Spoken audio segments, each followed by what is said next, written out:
You're sitting in a dimly lit bar, the kind where the air smells like cheap whiskey and regret. Your phone's been silent for hours, and you're staring at the bottom of a glass, wondering why she hasn't texted back.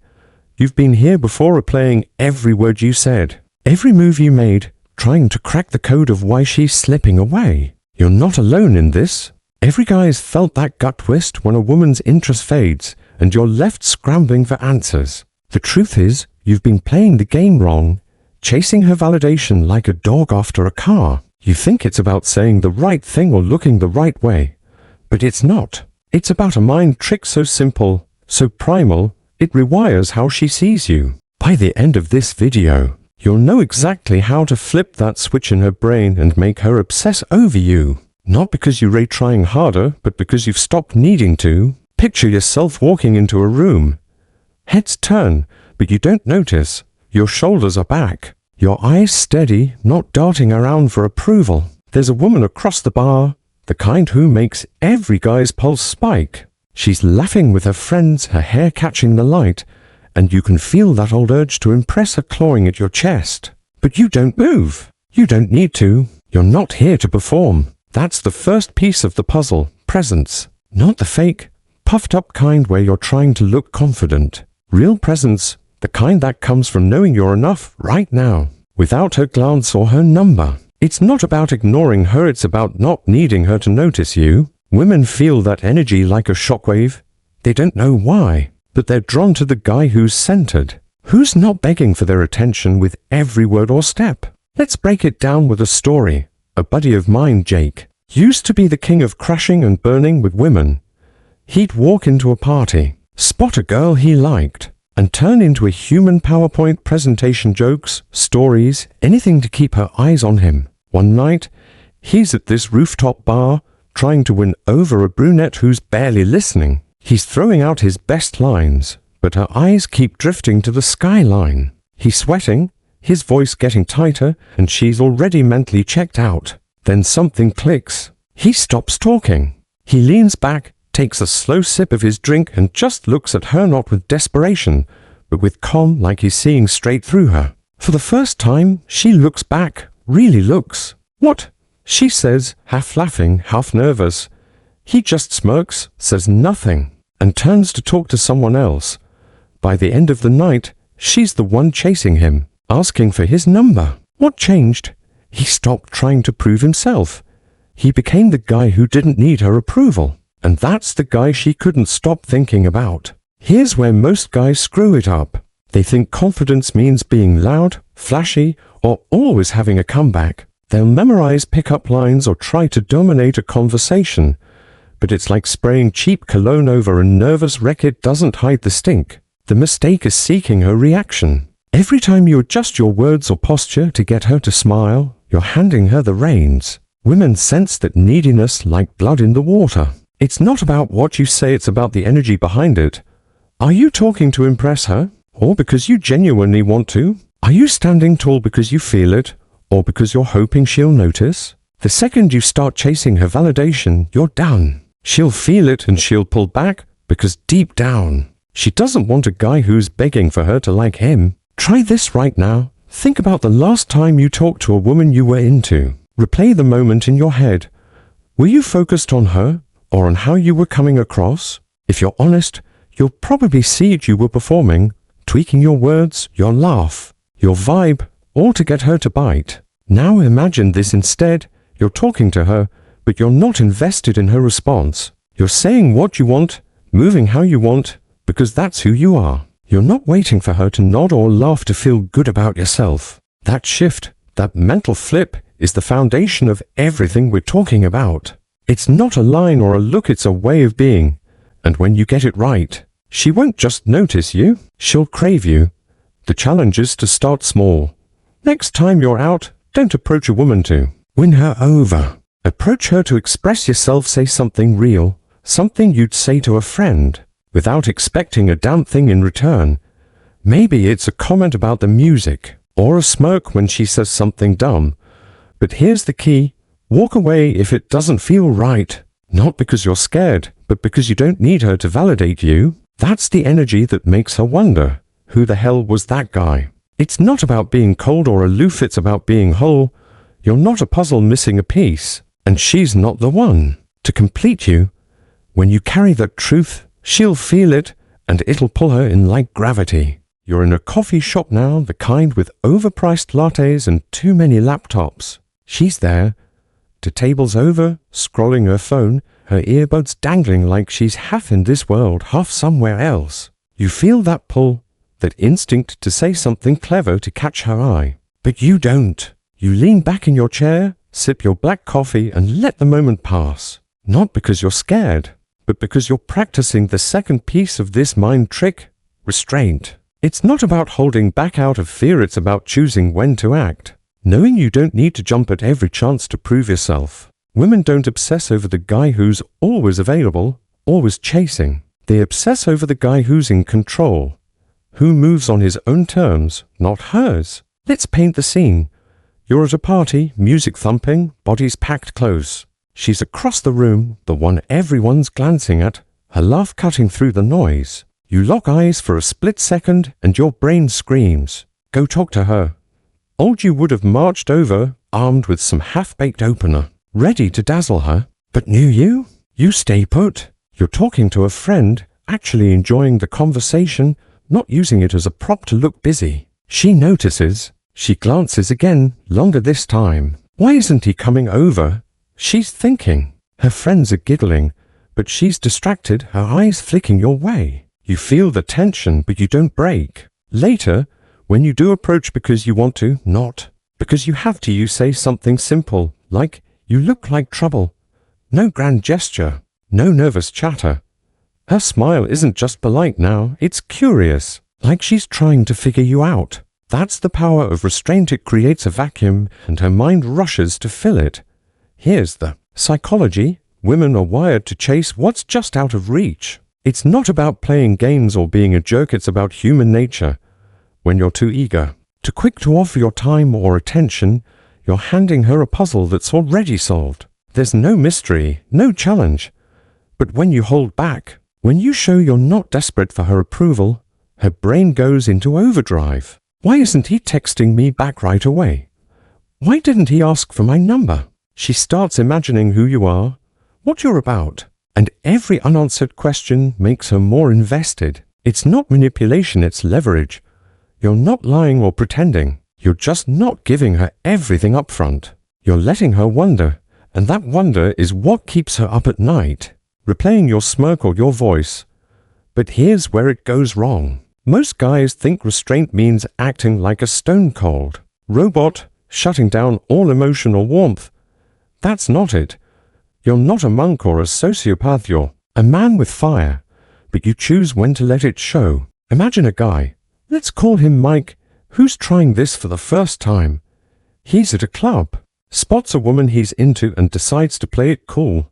He ignores her completely, doesn't smile, doesn't even look her way. She notices, but not in a good way. She thinks he's either arrogant or not interested. He's not creating intrigue. He's creating a wall. The trick is balance. You show just enough, maybe a glance, a half smile, a quick comment, but you don't lay it all out. You're a book she's allowed to read one page of, not the whole damn library. Mike's mistake was thinking restraint means absence. It doesn't. It means presence without desperation, engagement without need.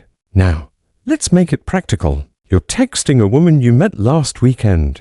She's hot, witty, and you're tempted to fire off a message every time she replies. Don't.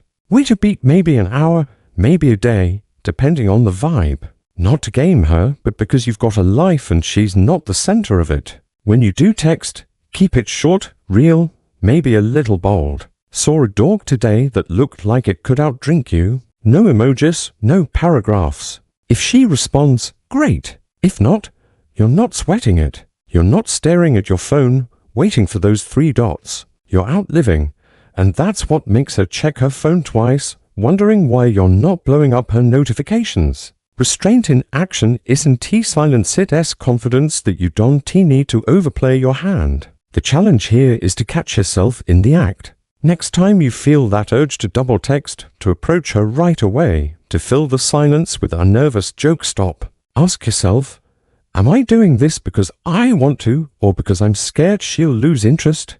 If it's the second, pull back. Do something else, hit the gym, call a friend, focus on your work. Let her feel the space. It's not about making her wait forever. It's about showing you're not at her beck and call.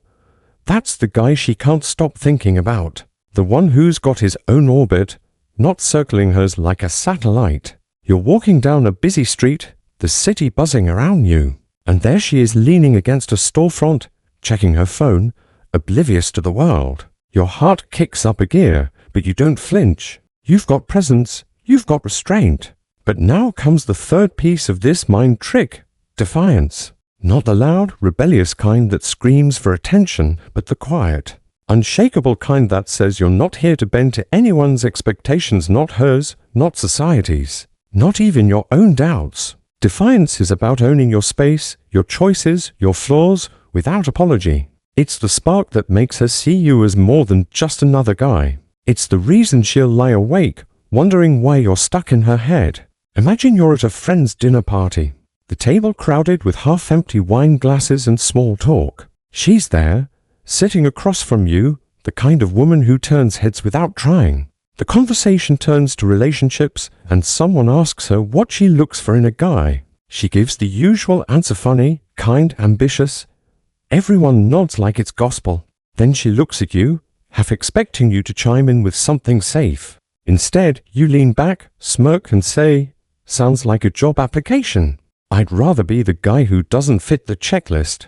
The table goes quiet for a second. Her eyes lock on yours, not just curious, but intrigued.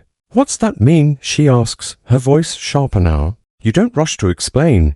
You just shrug and say, "I don't chase ideals. I'm me, take it or leave it." The conversation moves on, but she's not done with you. Later, she finds you by the kitchen asking, "So, what's your deal?" That's defiance in action. It's not about being contrarian. It's about standing firm in who you are, even when the room wants you to conform. Here's the psychology behind it. Women are bombarded with predictable guys who agree too quickly, who shape themselves to fit what they think she wants. It's safe, it's comfortable, but it's forgettable. Defiance breaks that pattern. When you refuse to play by the unspoken rules, when you don't laugh at a bad joke just to be polite, or when you admit you hate the trendy bar everyone is obsessed with you ratioing you. Ray not afraid to be real. That rawness is magnetic. It's not about being a jerk or picking fights, it's about having a spine. She might not admit it, but she's drawn to the guy who doesn't need her approval to feel whole. Her brain registers you as different, unpredictable. And that unpredictability is what makes her keep circling back, replaying your words, your look, your vibe. But here's the trap. A lot of guys misread defiance as being a loudmouth or a contrarian for the sake of it. They'll argue with her just to seem alpha or shut down her opinions to look tough. That's not defiance, that's insecurity dressed up as bravado. Real defiance is quieter, deeper. It's the guy who doesn't flinch when she tests him, who doesn't apologize for his rough edges, who can say, "I'm not everyone's cup of tea, and I'm good with that." Think of my friend Alex, who bombed a date because he tried too hard to be the bad boy. He interrupted her, disagreed with everything she said, thinking it'd make him seem strong. She didn't just walk away, she practically sprinted. Defiance isn't about pushing her away. It's about pulling her in by being unapologetically you. Alex learned the hard way. You don't defy her, you defy the need to be anyone but yourself. Let's make it real. You're on a date, sitting across from her at a dimly lit restaurant. She's testing you, maybe without even realizing it. She says something like, "I only date guys who are super driven, you know, like CEOs or entrepreneurs." Old, you might have nodded, maybe thrown out a line about your side hustle to impress her. But now, you look her in the eye, smile and say, "Good for you. I'm more about living than chasing titles." You're not attacking her, you're just not bending. Her expression shifts, maybe a flicker of surprise, maybe a challenge. So what do? She presses. You don't oversell yourself. You tell her what you're about, straight up, no fluff. "I work hard, but I'm not married to my job. I'd rather have stories than a corner office." She might push back, but she's hooked. Why? because you didn't fold. You didn't try to fit a mold. That's the guy she'll think about when she's alone, scrolling through her phone, wondering why you're not like the others. The challenge is to spot the moments where you're tempted to play it safe. Next time you're talking to a woman, notice when you feel that urge to agree, to soften your edges, to be the nice guy who doesn't rock the boat. Don't. Say what you really think, even if it's not polished. If she mentions a movie you hated, don't nod along, say, "Didn't do it for me. Felt like it was trying too hard." If she asks about your goals, don't recite or resume, tell her what actually drives you, even if it's messy or unconventional. The point isn't to shock her, it's to show you're not here to audition for her approval. That's what plants you in her mind, not as a fling, but as the guy she can't quite figure out. You're standing outside a club, the bass thumping through the walls, neon lights flickering across your face. She's next to you, pulling her jacket tighter against the night air, her breath visible in the cold. You've been talking for a while, and there's a spark. Her eyes linger on you. Her laugh comes easier now, but you know this moment is fragile. One wrong move and the connection fizzles. This is where the final piece of the mind trick locks in: authenticity. Not the watered-down, Instagram quote version of be yourself, but the raw, unfiltered kind that cuts through the noise. Authenticity is the glue that binds presence, restraint, and defiance into something she can't ignore. It's the reason she'll text you at 2 a.m., not just wanting you, but needing to know more. Picture this: you're on a second date, walking through a park, the city skyline glowing in the distance. She's opening up, telling you about her life, her job, her dreams, the ex who broke her heart. Most guys would jump in here, trying to fix her problems or impress her with their own stories. You don't. You listen, really listen, but when it's your turn to talk, you don't put on a show. You tell her something real, maybe about the time you failed at something big, or how you're still figuring out what you want. I used to think I had to have it all together, you say, kicking a pebble down the path. Now I just try to show up and mean it. She looks at you, not with pity, but with something deeper: recognition. I get that, she says, her voice softer. That's authenticity, not a performance, but a moment where you let her see the man behind the mask. It's what makes her feel safe, seen, and hooked. The psychology here is simple but brutal. Women are drowning in facades, guys who flex their status, their wit, their perfect lives, all to win her over. It's exhausting.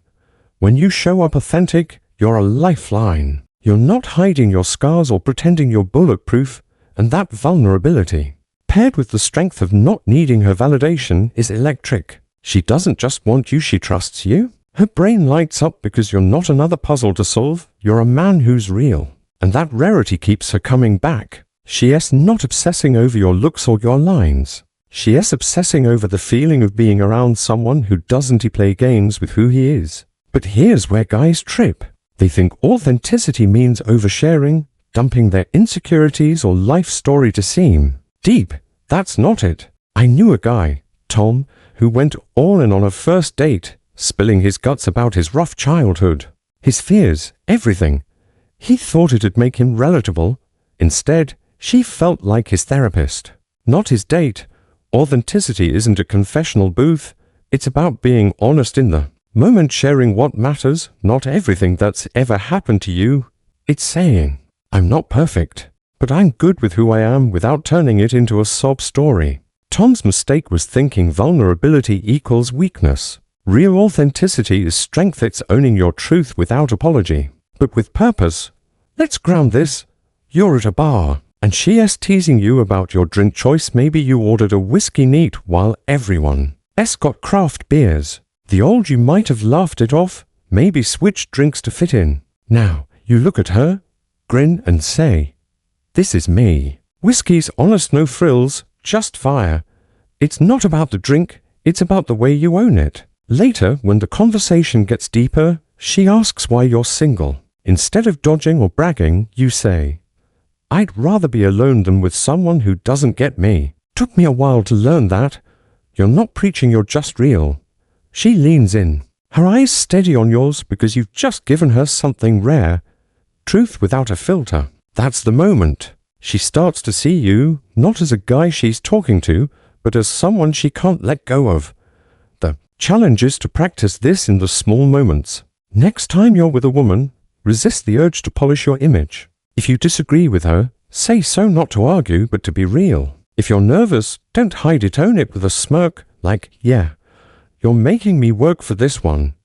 Share a piece of yourself, but make it count, something that shows who you are, not what you think she wants to hear. The goal isn't to bare your soul. It's to show you're not afraid to be seen. That's what seals the deal. What makes her think about you when she's alone? What makes her wonder how she got so lucky to meet a man who's not pretending? You don't get her by chasing her. You get her by being the man she can't forget, the one who's present, restrained, defiant, and real. That's the mind trick, not a trick at all, but a way of being that shifts everything. She'll obsess over you, not because you played her, but because you showed her something she has been searching for, a man who has enough without her, but chooses her anyway.